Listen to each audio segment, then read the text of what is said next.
할렐루야. 하나님께는 영광, 우리들에게는 은혜가 넘치는 귀한 시간이 되기를 바랍니다.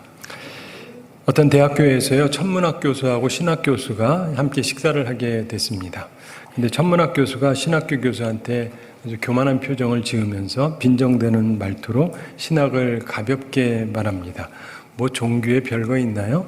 그 모든 것은 그냥 내 이웃을 내 몸과 같이 사랑하라, 이 말로 요약할 수 있다고 저는 생각합니다. 그게 전부예요. 그렇지 않습니까? 그랬더니 신학교 교수가 그분을 보면서 이렇게 말했답니다. 뭐 그렇게 말할 수 있죠. 천문학에서 모든 것을 이렇게 요약할 수 있듯이, 그러면서 말했습니다. 반짝반짝 작은 별 하늘에서 비치네. 끝. 가는 말이 고와야 오는 말이 고운 법이죠. 자, 하나님께서 미워하시는 것에 대해서 말씀을 나누는 네 번째 시간입니다. 하나님께서 미워하시는 것으로 잠언 6장 17절 18절에서 보면, 첫째 교만한 눈, 그리고 둘째 거짓된 혀, 셋째 무죄한 자의 피를 흘리는 손, 그리고 네 번째로 악한 계교를 꾀하는 마음이라고 말씀합니다. 따라서 오늘은 하나님께서 미워하시는 것 네 번째 시간으로 악한 계교를 꾀하는 마음, 이런 제목으로 말씀을 나누겠습니다. 성경에 보면 악한 계교를 꾀하는 마음을 가졌던 대표적인 인물이 바로 압살롬이라고 하는 사람입니다. 우리가 농담 삼아 그러죠. 진짜 압살해서 죽일 놈이다. 압살롬. 따라서 오늘은 압살롬의 경우를 보면서 우리의 마음을 점검해 보기를 원합니다. 예수님께서는 마태복음 5장 8절에서 마음이 청결한 자는 복이 있나니 저희가 하나님을 볼 것이며, 이렇게 말씀했지 않습니까? 마음이 깨끗한 것, 순수한 것, 이것은 복입니다. 그리고 우리가 가져야 될 자세인 것입니다. 항상 동기가 순수해야 됩니다. 그런데 마음이 청결하지 못한 사람도 있습니다. 악한 계교를 꾀하는 마음이 있습니다. 마음이 더럽죠? 그럼 하나님을 볼 수가 없습니다. 하나님을 잘 알 수도 없을 뿐더러 하나님의 미움을 받게 된다는 것이 성경 말씀입니다. 참고로 이 압살롬은 이스라엘의 위대한 왕 다윗의 아들 중에 하나입니다. 그의 어머니는 다른 나라 구술 공주였습니다. 따라서 그는 완전한 이스라엘 혈통은 아닙니다. 그런데 그의 특색은 아주 뛰어난 외모였습니다. 남자인데 머리끝부터 발끝까지 정말 완벽한 아름다움을 가진 왕자였다고 성경이 설명하고 있습니다. 얼마나 잘났으면. 그런데 그의 배다른 형 암논이 그의 누이 다말을 욕보입니다. 그랬더니 화가 나서 암논을 죽이고 처벌받을까 봐 도망을 갑니다. 그러다가 군대 장관 요압의 도움으로 3년 후에 돌아옵니다. 돌아와서 2년 후에야 아버지가 만나주는데, 그리고 바로 다음 장면이 오늘 본문의 이야기입니다. 그가 반역을 위해서 4년 동안 교묘하게 사전 작업을 합니다. 그리고는 반역을 일으킵니다. 자기가 왕이 되려고 하는 거예요. 아버지를 죽이고 자기가 왕이 되겠다는 겁니다. 처음에는 성공하는 듯 했습니다. 그러나 결국 실패하고 군대 장관 요압에게 그가 죽임을 당하게 됩니다. 비참하게 죽게 되죠. 악한 계교를 꾀하는 마음을 가지고 있다가 결국 비참한 최후를 맞게 된 것입니다. 우리는 그러지 말아야 할 것입니다. 오늘 본문은 압살롬이 반역을 일으키기 위해서 사람들의 마음을 도둑질하는 내용이 나옵니다. 말씀을 통해서 악한 계교를 꾀하는 그 마음에 대해서 살펴보겠습니다. 압살롬처럼 악한 계교를 꾀하는 마음에는 세 가지 특징이 있습니다. 우리가 피해야 되는 것입니다. 자, 압살롬이 왜 악한 계교를 꾀하게 되었을까요? 그에게 있었던 첫 번째 잘못된 마음의 자세가 있습니다. 그것은 우리가 잘 아는 불만이라고 하는 것입니다. 불만. 본문 3절 함께 읽어보겠습니다. 압살롬이 그에게 이르기를, 보라, 내 일이 옳고 바르다마는 내 송사를 들을 사람을 왕께서 세우지 아니하셨다 하고. 자, 무슨 말입니까? 당신 일이 옳고 바르다. 그런데 왕이 재판장을 제대로 세우지 않았다, 이렇게 말하는 것입니다. 자기 아버지 다윗 왕에 대한 불만을 토로하고, 그리고 불만을 다른 사람들에게까지 증폭을 시키고 있습니다. 압살롬은 불만이 많았습니다. 그는 다윗이 암논에게 심히 노하기는 했죠. 그렇지만은 처벌을 내리지 않는 것을 보고 불만을 품고 자기 형인데 암논을 직접 죽여버렸습니다. 그런데 이것은 잘못된 것입니다. 왜냐하면요, 고대에는 지금과 다른 법이 있었습니다. 암논은 총각이었고 그가 범했던 다말은 처녀였습니다. 총각 처녀 사이에 있었던 일인데, 참고로 여러분의 성경 지식을 테스트해 보겠습니다. 우리 구약 성경에서 보면은 남자가 유부녀를 범했을 경우 그 처벌이 뭐죠? 사형이에요, 사형. 죽음입니다. 총각이든 유부남이든 상관이 없어요. 그 남자는 무조건 사형입니다. 제 얘기가 아니라 구약 성경이 그렇게 얘기한다고요. 성폭행이든 서로 좋아서 했든 상관없어요. 무조건 유부녀하고 이 범하는 일을 했으면은 죽임을 당하는 게 구약 성경의 벌입니다. 좀 무시무시하죠? 그래서 성경은 유부녀를 절대로 손대지 못하게 합니다. 어쨌든 성경은 그래요. 구약 성경에서. 자, 그렇다면 총각이 처녀를 범했을 경우 그 처벌은 어떻습니까? 같을까요? 아니에요. 달라요. 근데 이 경우는요, 죽이지를 않습니다. 그러면 벌이 뭐냐? 결혼하는 거예요. 아니, 그게 벌이에요? 제가 만든 말이 아니라 성경에 그렇게 돼 있어요. 대신에 절대로 버리지를 못합니다. 이혼 못해요. 총각들은 이 말을 들으면 굉장히 우습게 생각하고 좋은 법이라고 생각하고 막 웃어요. 결혼 안 해봤으니까. 근데 유부남들은 이 벌을 가장 가혹한 벌이라고 다 알고 있습니다. 한 번 괜히 재미 보려다가 평생을 책임져야 된다. 이건 엄청난 벌입니다. 만약 근데 여성이 원하지 않는다, 결혼이 싫다, 그러면 어떻게 합니까? 벌금을 충분히 내야 됩니다. 이것은 출애굽기 22장 16절 17절에 나옵니다. 그래서 성경에서는요, 유부녀를 범하는 것하고 처녀를 범하는 것을 전혀 다르게 취급하고 있습니다. 따라서 암논의 죄는 죽어야 되는 죄는 아닌데, 물론 한국적 정서로는 죽어 마땅한 놈이죠. 그리고 그는 근친상간의 죄를 범했기 때문에 레위기 18장의 범죄 행위에 분명히 해당이 됩니다. 따라서 죽어야 한다고 보는 분도 꽤 많습니다. 그런데 이 경우 죽이라는 명령이 사실은 분명하지가 않아요. 분명히 금지는 됐습니다. 그러나 인위적인 처벌이 명확하지가 않습니다.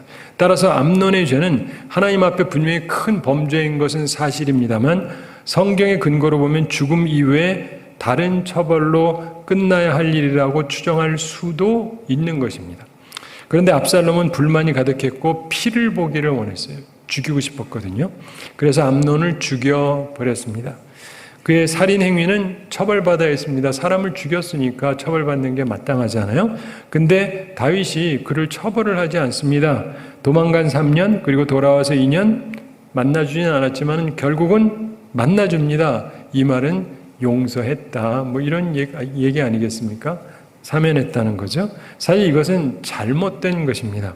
살인하고 아무 처벌을 받지 않는 것은 잘못된 것이지 않습니까? 결국 압살롬 입장에서는 큰 은혜를 입은 거죠. 자기가 살인하고도 아무 처벌을 안 받았으니까.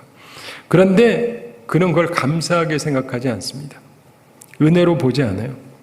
자기의 그런 은혜를 베푼 아버지를 반역을 하고 자기가 왕이 되려고 하는 마음을 품었습니다. 이게 다 불만 때문입니다.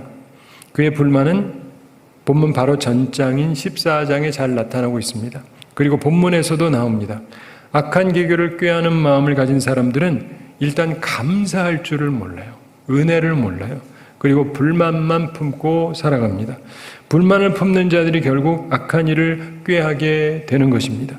살려준 은혜를 입고 배반의 칼을 뽑았습니다. 여러분, 은혜를 기억하는 사람들이 되시고 불만 버리시기 바랍니다. 어떤 믿음 좋은 부부가 자식을 전부 다 잃게 되는 불행한 일을 겪었습니다.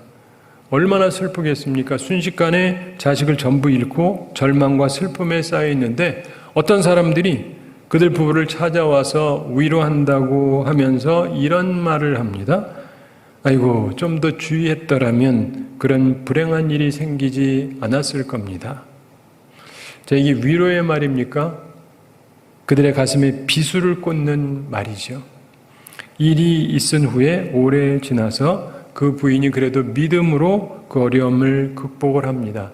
그리고 나서 후에 이런 말을 했습니다. 그때 만일 그 불행이 하나님의 섭리라는 것을 제가 믿지 못했더라면 저는 절대로 그 사람들을 용서하지 못했을 겁니다. 그렇습니다. 세상 살면서 보면요, 나쁜 일이 있습니다. 따라서 참된 믿음이 없이는 우리의 마음은 불만으로 가득 차게 되어 있습니다.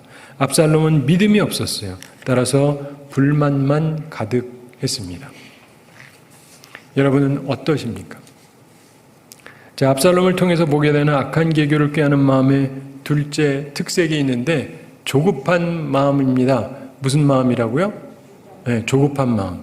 본문 4절 함께 읽어보겠습니다. 또 압살롬이 이르기를 내가 이 땅에서 재판관이 되고 누구든지 송사나 재판할 일이 있어 내게로 오는 자에게 내가 정의 베풀기를 원하노라 하고, 이게 무슨 말입니까? 자기에게 높은 지위가 주어지기를 조급하게 바라는 마음을 보이고 있습니다. 빨리 왕이 되고 싶다는 얘기예요. 그는 서열상 다윗을 이어서 왕이 될 만한 사람이었습니다. 이미 이때. 그러나 그는 아버지가 평안히 돌아가시면 자기한테 올 수 있는 자리인데 그걸 기다릴 수가 없었던 거예요. 압살롬은 당장에 왕이 되고 싶었던 것입니다. 그의 조급한 마음은 결국 악한 계획을 생각하게 되었던 것입니다. 본문 바로 다음에 나오는 그의 반역 이야기가 나오죠. 아버지를 죽이려고 했습니다. 그의 조급함은 결국 오히려 자기의 생명을 잃게 되는 결과를 초래하게 됩니다.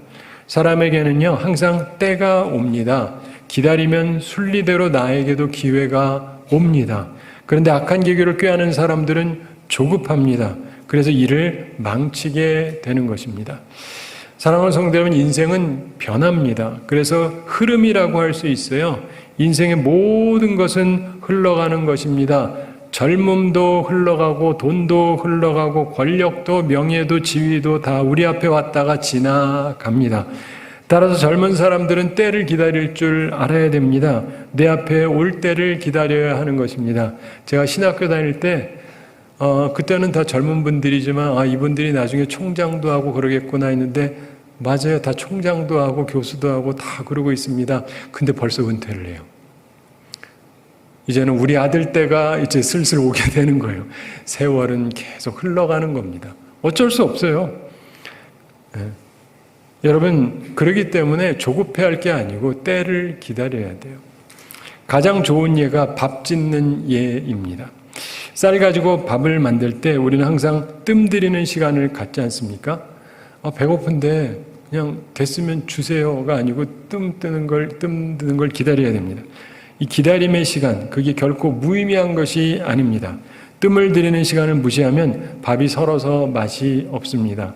해보신 분은 아시겠지만 그러면 제대로 밥을 먹을 수가 없습니다. 그래서 순수한 마음을 가진 사람들은 기다릴 줄을 압니다. 그러나 조급한 사람들, 자신의 때를 기다릴 줄 모르는 사람은 항상 악한 계교를 꾀하는 마음을 갖게 되는 것입니다. 그리고 모든 것을 자기가 다 망칩니다. 우리는 조급한 마음을 버려야 하는 것입니다. 조급한 마음을 버리셔서 여러분 앞에 있는 모든 것 망치지 마시기 바랍니다. 압살롬을 통해서 보게 되는 악한 계교를 꾀하는 마음의 셋째 특색은 나쁜 방법의 선택입니다. 나쁜 방법의 선택. 본문 6절 함께 읽어보겠습니다. 이스라엘 무리 중에 왕께 재판을 청하러 오는 자들마다 압살롬의 행함이 이와 같아서 이스라엘 사람의 마음을 압살롬이 훔치니라. 아멘. 6절 후반에 압살롬의 행함이 이와 같아서 이스라엘 사람의 마음을 훔치니라. 예전 개역성에 도적하니라 이렇게 말씀했습니다. 압살롬은 백성의 마음을 도둑질하는 사람이었습니다. 성경이 그렇게 평가를 하고 있습니다. 즉 그는 나쁜 방법, 잘못된 과정을 선택했다는 것입니다. 그가 선택했던 나쁜 방법은요, 사실 표면적으로 보면 광명의 천사 같은 모습이에요. 아주 잘 포장된 방법이었습니다. 그가 이스라엘 중에 가장 외모가 멋있고 아름다운 남자였어요. 그러나 그 속은 더러운 사람이었듯이 그가 했던 방법, 표면 아주 멋있는 방법이었습니다. 우리는 이런 사람을 볼 때 항상 주의해야 됩니다. 압살롬의 나쁜 방법, 광명의 천사 같은 수법에는 세 가지 특색이 있습니다. 그 첫째가 뭐냐면은 성실함입니다. 이상하죠? 성실함. 본문 2절 초반에 압살롬이 일찍 일어나 성문길 곁에 서서 이렇게 말씀하죠.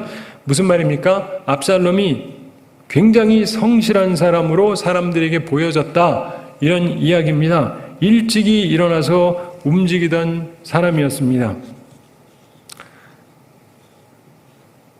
주일 일부에 오면 좀 더 성실해 보이죠?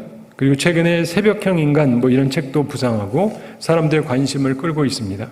물론 성실하다는 건 좋은 것입니다.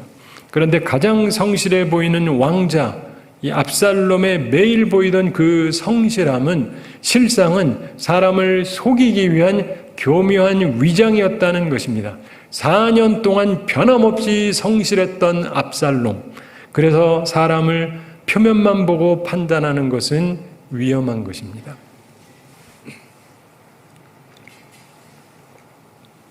압살롬이 사용한 교묘한 방법, 광명의 천사 같은 수법의 두 번째 특색은 관심입니다.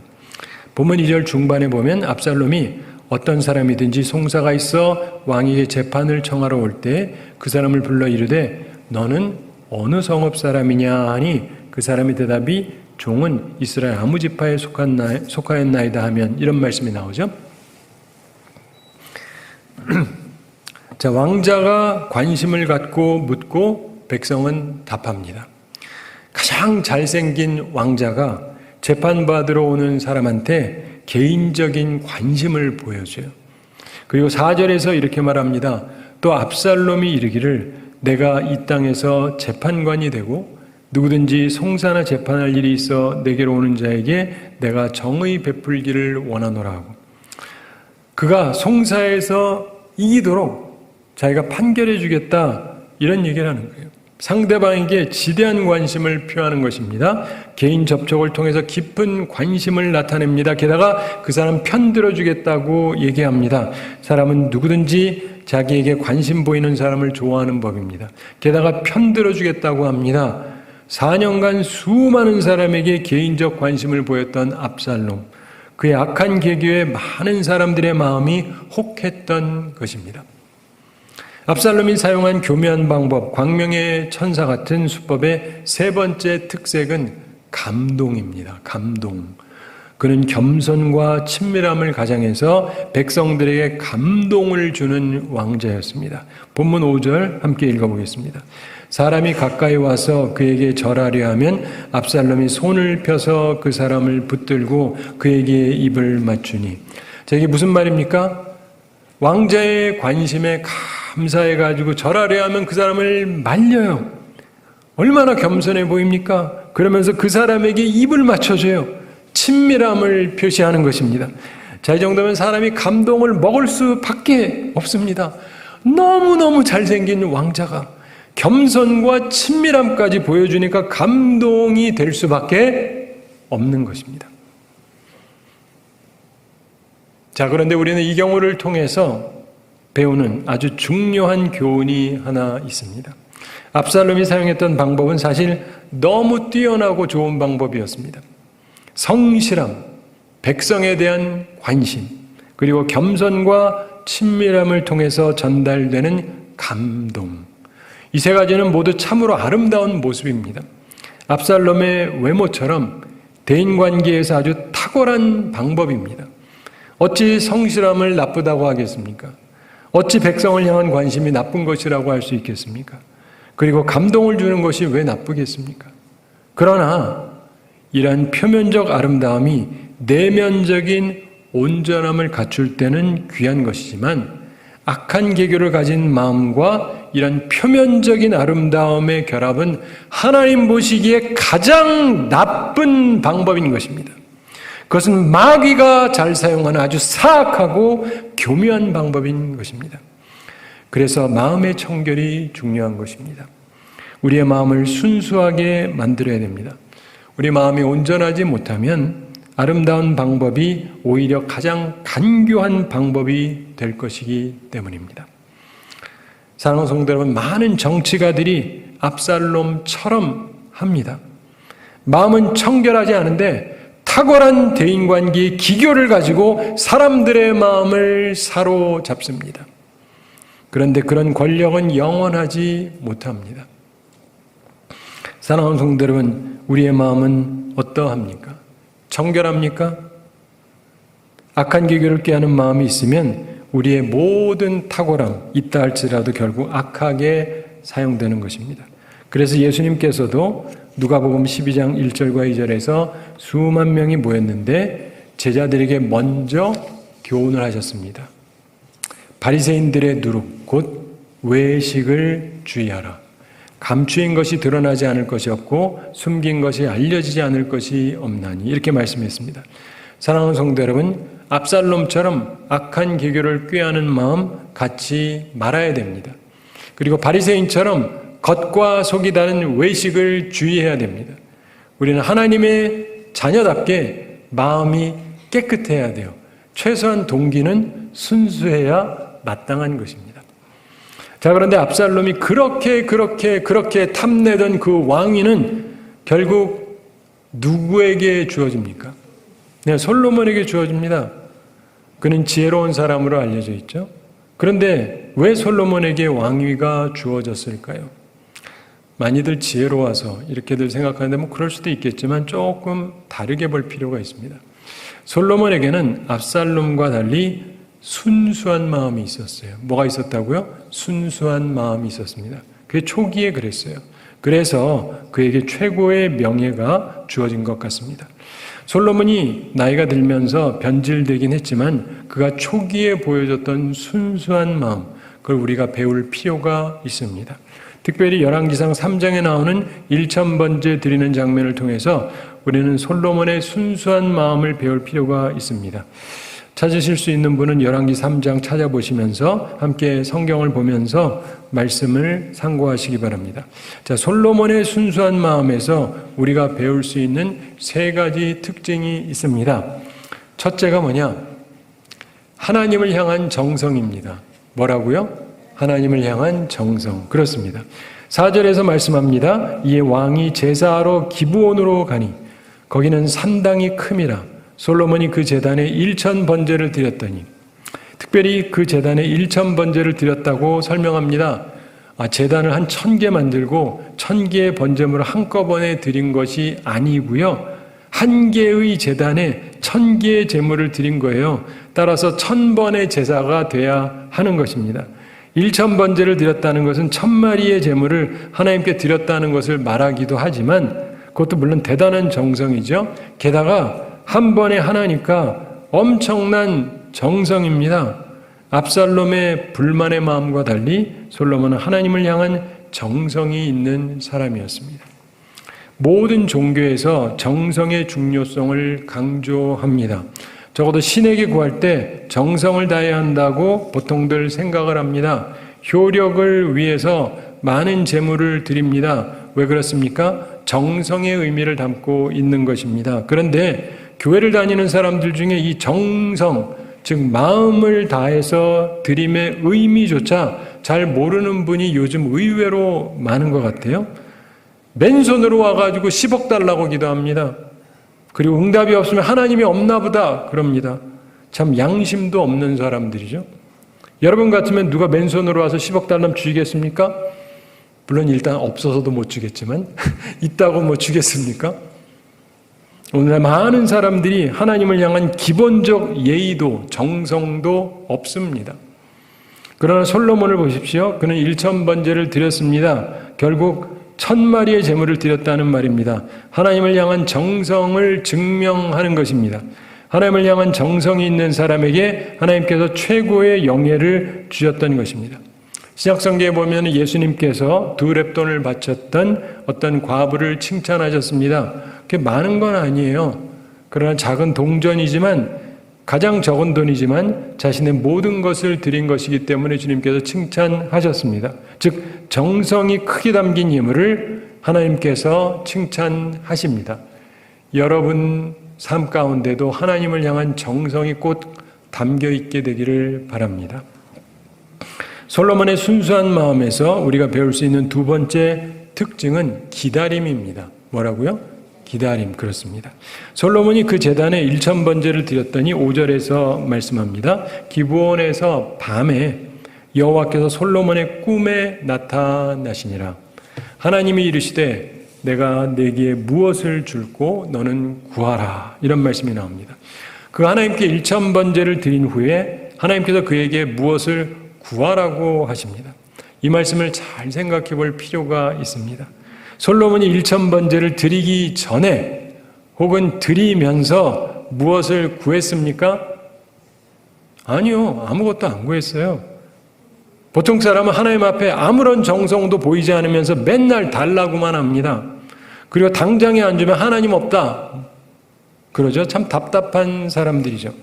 어떤 사람이 여러분에게 와서 나한테 100만 원 주시오. 만약 당신이 존재한다면 내게 100만 원 주시오. 근데 여러분이 돈 안 주니까 그 사람이 당신은 없다. 당신이 존재한다면 내게 100만 원을 주었어야 된다. 이런 논리를 피면 그게 말이 됩니까? 그런데 많은 사람들이 이런 종류의 억지를 부립니다.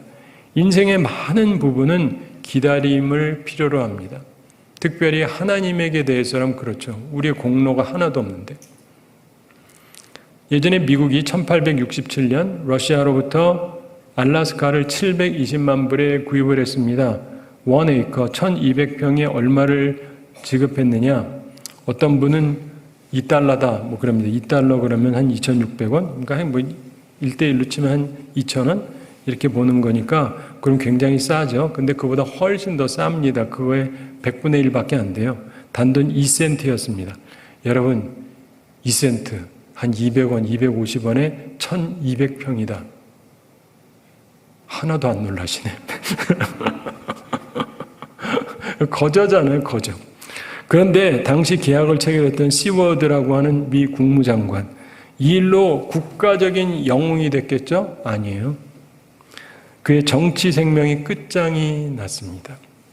사람들이 얼마나 비난을 했는지 모른답니다. 무엇하러 그렇게 비싼 냉장고를 샀느냐? 알래스카 춥거든요. 그런데 시간이 지나고 나서 보니까 엄청난 자원을 가진 땅이기에 그가 큰 공을 세운 것으로 결국 판명이 났습니다. 그래서 역사는 후대 평가하는 거라고 얘기하는 거예요. 기다려봐야 아는 겁니다. 사랑하는 성도들은 솔로몬을 보세요. 1000번제를 드리면서 그는 기다렸습니다. 하나님께서 물으실 때를 기다렸습니다. 게다가 그는 이미 왕이 됐어요. 왕이 되게 해달라고 정성을 들인 게 아니에요. 하나님께서 기뻐하시는 순수한 사람은 기다릴 줄 아는 사람입니다. 하나님께 정성을 다하되 하나님의 시간, 하나님의 때를 기다릴 줄 아는 사람에게 하나님께서 크신 은총을 베풀어 주시는 것입니다. 그러니까 정성을 다하되 기다릴 줄 아는 사람들이 되시기 바랍니다. 솔로몬의 순수한 마음에서 우리가 배울 수 있는 세 번째 특징은 하나님의 마음에 맞는 마음입니다. 하나님의 마음에 맞는 마음. 압살롬은 교만하게 자기가 재판을 하면 잘할 거라고 말했습니다.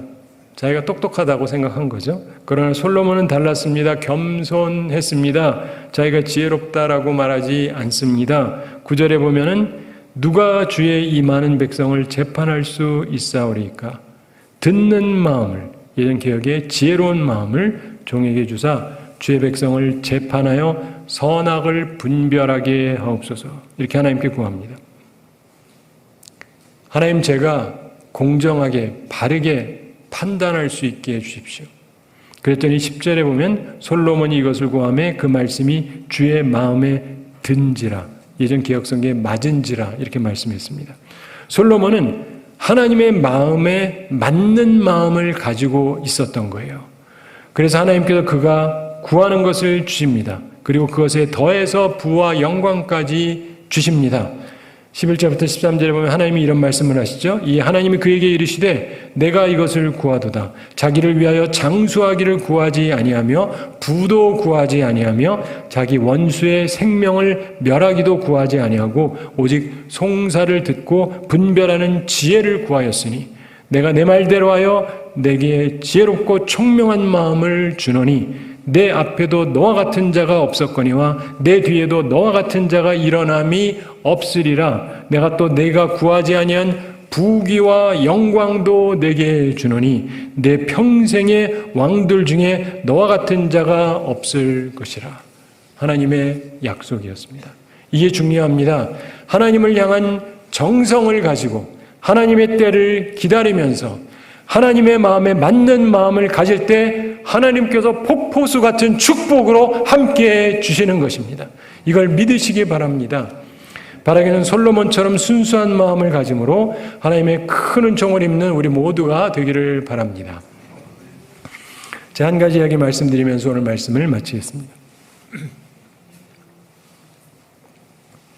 러시아의 니콜라이 황제가 오래전 얘기죠. 때때로 평복 차림으로 군대 진영을 살폈답니다.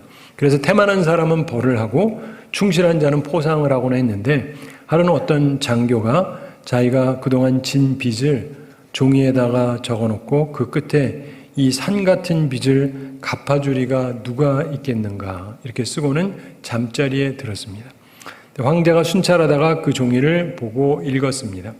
그리고는 이 산 같은 빚을 갚아줄 리가 누가 있겠는가 이 하는 글 밑에 단 한 단어를 쓰고 나갔습니다. 니콜라이 이렇게 썼습니다. 자기 이름, 황제 이름을 썼어요. 장교가 아침에 일어났습니다. 종이에 쓰여진 글을 보고는 이상하게 생각했습니다. 누가 쓴 거지? 그날 밤에 황제가 다시 순찰하면서 그 장교의 처소에 들어가서 돈을 넣은 봉투를 장교의 책상에 놓고 조용히 나갔습니다. 아침에 일어나서 돈을 발견한 그 장교의 심정이 어땠겠습니까? 여러분, 내가 절대로 못 갚는 건데 그게 아침에 다 들어가 있다. 이거 생각만 해도 너무 좋지 않아요? 자, 우리 보면은 그가 너무나 감격을 했습니다. 그 이후에 그의 삶이 어떻게 되었겠습니까? 그는 정말 사력을 다해서 국가를 위해, 황제를 위해서 충성을 다했다고 합니다. 사랑하는 성도 여러분, 이 세상에서 진 빚은 황제의 힘으로 갚을 수 있겠죠? 그러나 여러분이 그동안 쌓고 쌓은 죄의 짐은 어떻게 갚으시렵니까? 그 죄의 빚은 어느 누가 갚아줄 수 있습니까? 온 세상을 다스리신 하나님, 그리고 그 독생자 예수 그리스도의 보혈이 저와 여러분의 죄의 빚을 갚을 수 있습니다. 이제 마음에 있는 모든 죄의 짐을 내려놓으십시오. 회개하시고 돌이키세요. 악한 계교를 꾀하는 마음을 버리시고 주님의 은총으로 새로운 마음, 정결한 마음을 가지시기 바랍니다. 그래서 복된 삶을 살아가는 우리 모두가 되기를 우리 주님의 이름으로 축원합니다. 우리 함께 기도하겠습니다. 사랑의 하나님 아버지, 우리를 사랑하시고 오늘도 저희에게 귀한 말씀 주심을 감사드립니다. 우리 하나님을 기쁘시게 하기 위해서 하나님께서 미워하시는 것을 피하는 사람들이 되게 하여 주시옵소서. 악한 계교를 꾀하는 마음 버리고 우리가 순수한 마음을 가져서 하나님의 축복을 받고 하나님의 넘치는 축복을 받으며 하나님의 인도하심을 받는 귀한 삶을 살아가는 저희들 되게 하여 주시옵소서. 감사드리며 예수님의 이름으로 기도드리옵나이다. 아멘.